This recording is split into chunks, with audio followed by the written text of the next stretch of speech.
اس کو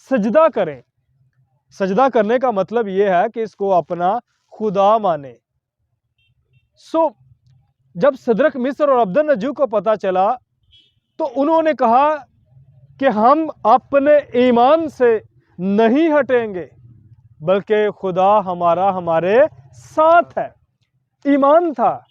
آج بہت سے لوگ جو ہیں وہ روپیہ پیسہ، سونا چاندی اور بھی قیمتی چیزیں دیکھ کر، بنگلہ گاڑی ایسی چیزیں دیکھ کر آج اپنے ایمان سے ہٹ جاتے ہیں، کیونکہ ان کو یہ یقین نہیں ہوتا کہ ہمارا خدا ہمارے ساتھ ہے یا نہیں ہے. جیسا کہ ایک ہم نے ویڈیو دیکھی ہے، اور اس ویڈیو میں کیا دیکھتے ہیں کہ ایک کرسچن بندہ جسے اسلام آباد میں کوئی 7-8 لاکھ کی چیزیں ملتی ہیں، اور وہ بندہ جو ہے وہ جس کی ہوتی ہیں اس کو واپس دیتا ہے. یعنی کہ وہ انتہائی غریب ہے، ایمان ہے کہ خدا میرے ساتھ میری ضرورتوں کو پورا کرے گا.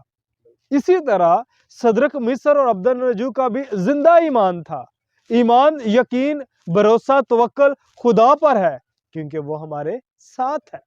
سو جب آگ کی بھٹی میں ڈالا گیا، جس طرح ریورنڈ صاحب نے بیان کیا، میں ان کی بات کو اور تھوڑا آگے بڑھاتا ہوں. ڈالا گیا، ایمان تھا کہ خدا ساتھ ہے. بادشاہ اوپر سے دیکھ رہا ہے کہ یہ کیسے تڑپتے ہیں، کیسے جلتے ہیں.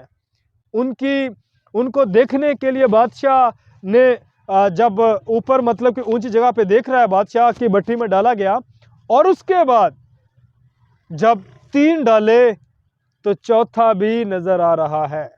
کہانی سے آپ اور ہم سب واقف ہیں، لیکن یہاں پہ جس پوائنٹ پہ میں بات کر رہا ہوں وہ یہی ہے، خدا ہمارے ساتھ ہے.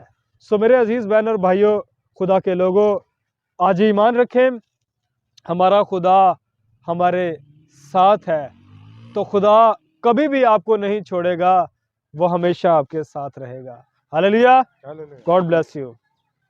اور اسی طرح آج ہمارے ساتھ ریورنڈ ڈیوڈ گیل صاحب بھی موجود ہیں. تو میں ان سے بھی کہوں گا کہ وہ خدا کے پاک کلام میں سے اس موضوع پر بیان کریں کہ خدا ہمارے ساتھ ہے. جی پادری صاحب. مسیح یسوع میں آپ سب کو سلام.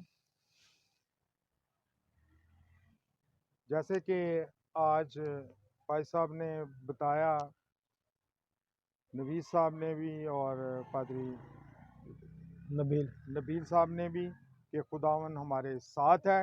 تو ہمیں بہت سی مثالیں بائبل مقدس میں ملتی ہیں کہ جس میں ہم دیکھتے ہیں کہ خداون ہمارے ساتھ ہے.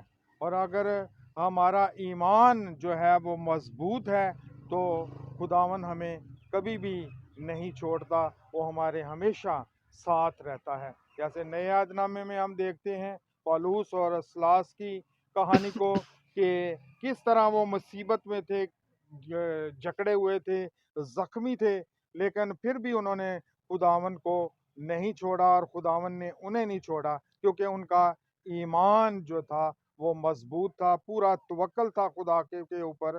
اگر بائبل مقدس میں ہم دیکھتے ہیں تو بائبل ہمیں سکھاتی ہے کہ اگر تیرے اندر رائی کے دانے جتنا بھی ایمان ہے تو پہاڑ کو کہے تو پہاڑ اپنی جگہ سے سرک جائے گا. تو ہم عزیزوں دیکھتے ہیں کہ رائی کا ایک چھوٹا سا دانہ ہوتا ہے، لیکن اس کی طاقت جو ہے وہ بہت بڑی ہوتی ہے. اگر خداون ہمارے ساتھ ہے تو ہمیں کسی چیز کی کمی نہیں ہوتی، کیونکہ وہ ہر دم، وہ جب ہم سوتے ہیں، جاگتے ہیں، کام کرتے ہیں، سفر میں ہوتے ہیں، تو وہ ہمیشہ ہمارے ساتھ ہوتا ہے. ہاللیلویا. اسی لیے میں آپ سے بھی یہی کہوں گا کہ آپ نے خداون کو کبھی نہیں چھوڑنا، اور ہر وقت آپ نے وہ دعا میں گزارنا ہے اور اس کے ساتھ رہنا ہے. اگر ہم خداون کے ساتھ ہیں، خداون کو ہم نہیں بھولیں گے تو وہ بھی کبھی ہمیں نہیں بھولے گا، کیونکہ خداون جو ہے وہ ہمارے ہمیشہ ساتھ ہے اور ساتھ رہے گا. اسی آمین. طرح خداون کے ساتھ آپ بھی وفاداری کے ساتھ چلتے رہیں، تاکہ اس خداون کی اس قربانی کو ہم رائے گاہ نہ جانے دیں جو اس نے قربانی ہمیں ہمارے گناہوں کی خاطر دی ہے. اگر ہم اس قربانی کو یاد رکھیں گے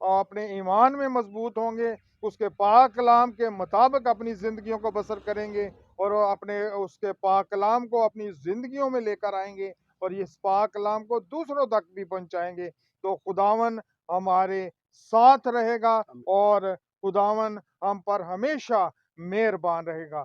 خداون اس پاک کلام کے وسیلہ سے ہم سب کو بڑی برکت دے۔ آمین۔ میرے عزیزو، آج کے اس پیغام کا اور اس موضوع پر بات کرنے کا مقصد یہ ہے، کیونکہ میرے عزیزو جس طرح ہم نے ان واقعات پر غور کیا کہ کیسے بائبل مقدس میں موجود ان اشخاص نے جب ان پر مصیبتیں آئیں، مشکلات آئیں، تو اپنے ایمان سے برگشتہ نہیں ہوئے، گمراہ نہیں ہوئے، بلکہ اپنے ایمان پر قائم رہے، کیونکہ ان کا ایمان تھا کہ ان کا زندہ خدا ان کے ساتھ ہے۔ سو میرے عزیزو، ہم دراصل اس موضوع پر بات کر کے آپ سب لوگوں کو اس بات کے لیے تیار کرنا چاہ رہے ہیں، اس بات کے لیے چاہ رہے ہیں کہ آپ لوگ جانیں اس بات کو کہ ابھی اس طرح کے مشکل حالات ہماری زندگیوں میں نہیں آئے جن سے ہمیں گھبرانا پڑے، اور بے شک وہ واقعات آنے والے ہیں، وہ مشکل حالات آنے والے ہیں جن میں ہم گھبرا سکتے ہیں، لیکن اور میرے عزیزو اس سے پہلے کہ ہم اس سے آگے بات کریں، ہم ان حالات پر غور کرتے ہیں کہ وہ حالات کیسے ہوں گے۔ میرے عزیزو، بائبل مقدس میں لکھا ہے، اس وقت لوگ تم کو ایذا دینے کے لیے پکڑوائیں گے اور تم کو قتل کریں گے، اور میرے نام کی خاطر سب قومیں تم سے عداوت رکھیں گی۔ اور لکھا ہے، اور اس وقت بہتیرے ٹھوکر کھائیں گے اور ایک دوسرے کو پکڑوائیں گے اور ایک دوسرے سے عداوت رکھیں گے۔ آمین۔ میرے عزیزو، اس حوالے کا مقصد یہ ہے کہ ابھی ایسے حالات آنے والے ہیں، ایسے برے حالات آنے والے ہیں کہ لوگ ایک دوسرے سے عداوت رکھیں گے، ایک دوسرے کو پکڑوائیں گے، ایک دوسرے کو قتل کریں گے۔